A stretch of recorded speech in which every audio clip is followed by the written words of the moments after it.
Good evening, North America. I'm Vinny D, the adoptive godson of the late, great Lou Gordon, and I'd like to welcome everyone who's tuned in to tonight's episode of WDBGTV and VNA's Focus Scope.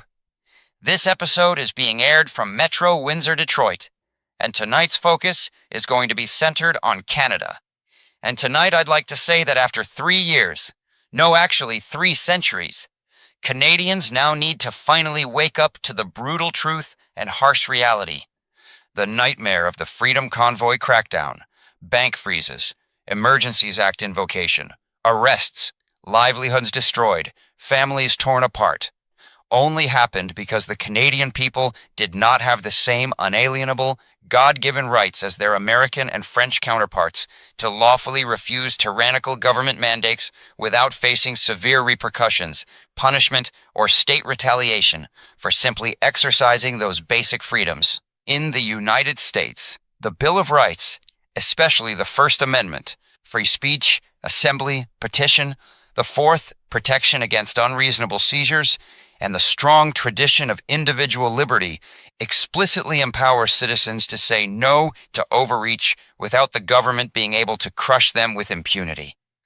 France carries the revolutionary legacy of Liberté, Égalité, Fraternité, with constitutional protections that enshrine the right to resist oppression. Canada, we have no such ironclad, unalienable bedrock. Our Charter of Rights and Freedoms is weak in practice, easily overridden by reasonable limits clauses, emergency powers, and a judiciary too often deferential to the state. Politicians and bureaucrats can invoke public safety or national security to trample peaceful protesters, freeze accounts, and silence dissent, knowing there's no equivalent constitutional firewall to stop them cold. Canada's so-called freedom fighters, our politicians, our so-called conservative leaders, and every single Canadian who still believes in liberty should now, upon deep retrospective reflection, demand that these same robust, unalienable rights be immediately awarded and constitutionally entrenched for Canada's citizens. We must prevent this kind of unconscionable overreach, injustice, coercion, and permanent damage from ever occurring again. Public trust will never be repaired until there is a real, honest public reckoning, one that includes full recognition of these egregious failures and meaningful accountability for those responsible. What happened during COVID and the convoy was not a minor policy disagreement.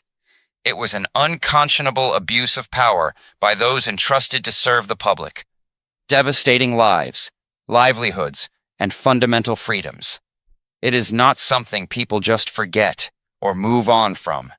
When such betrayal occurs, it becomes part of you forever and permanently shapes how you view institutions, authority, government, police, banks, and whether you will ever trust them again. This is exactly what so many officials, media, and institutions are deliberately missing or ignoring. What they did changes how people see them, permanently. Trust, once shattered at this profound level, does not magically return because the powerful say, time to heal or move forward. It has to be acknowledged, confronted head-on, apologized for sincerely, and earned back through real change and accountability. As Jeffrey A. Tucker, founder of the Brownstone Institute and a key voice in exposing these truths, has said, there have never been any apologies. These wounds are festering, real, and widespread across Canada and beyond. I don't believe there will ever be healing from what happened until we get some culturally significant institution saying very clearly, this was wrong. That has to happen. And think about it, it has not happened. He also described the era perfectly. The whole thing was so insane. It was crazy. It was like a level of clownish evil. It didn't end with a clear off switch. It just slowly faded away. We weren't even sure when the pandemic officially ended. We still don't know. The channel just changed, and we're left with immense pain, suffering, division, job losses, family rifts, public shaming by neighbors and elected officials, coercion into medical interventions, injuries, silencing, and abandonment. You cannot simply sweep this under the rug without acknowledging the horror. That is not how trust is rebuilt. That is how distrust deepens and hardens into permanent cynicism toward the state. At some point, Canadian institutions, politicians, public health officials, police leadership, and banks will have to answer for what they did. The only real question is whether they will do it honestly and proactively, or whether the public will have to keep demanding it, louder and louder, until they have no choice. Given everything we've seen, it looks like the latter. So if that's the case, you know what to do. Use your voice, speak up, share the truth, demand accountability, and never let them forget that Canadians deserve the same unalienable protections as anyone else in the free world, before the next emergency gives them another excuse to crush us. It's a tragic shame that Canadians have been so stuck on stupid, complacent, or willfully blind for 3 centuries, or at least since Confederation in 1867, not to see and demand this fundamental truth sooner. No more. Time to wake up, fight for real rights, and ensure this never happens again. On a closing note, I'd like to say tonight to all those so-called freedom advocates who've been running their mouths, waving flags and signs out there, on all sides of the political fence, or who've been kind of cowardly, as well as apathetically sitting squarely in the middle, now need to wake the puck up.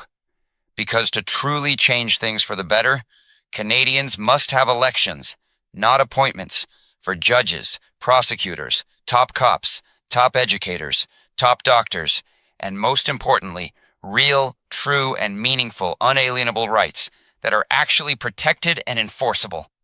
Not just those ones the Crown and .gov Canada minions of the Crown have duped you into believing you have, but in reality just a legal fiction of rights, which can be superseded or denied you at the whim of any Tom, Dick, Harry, Larry, Ferry, or Mary representative, official of that Crown divine rights whim of the moment.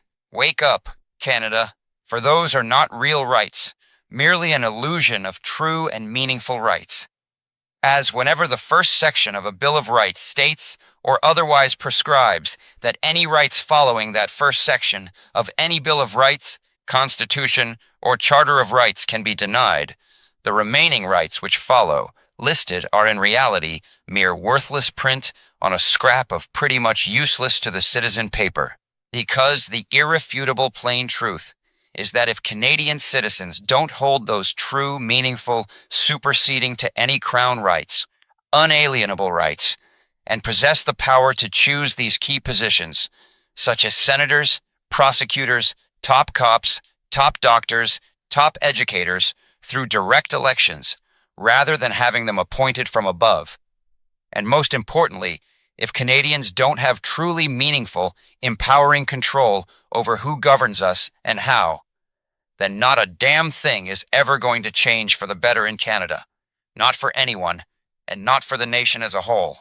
And the really sad and tragic thing is that for 3 years, many have been out there bitching and moaning about what the Canadian government did to them, but totally missed the actual base root problems and actual causes, which I just explained caused all that to happen to them.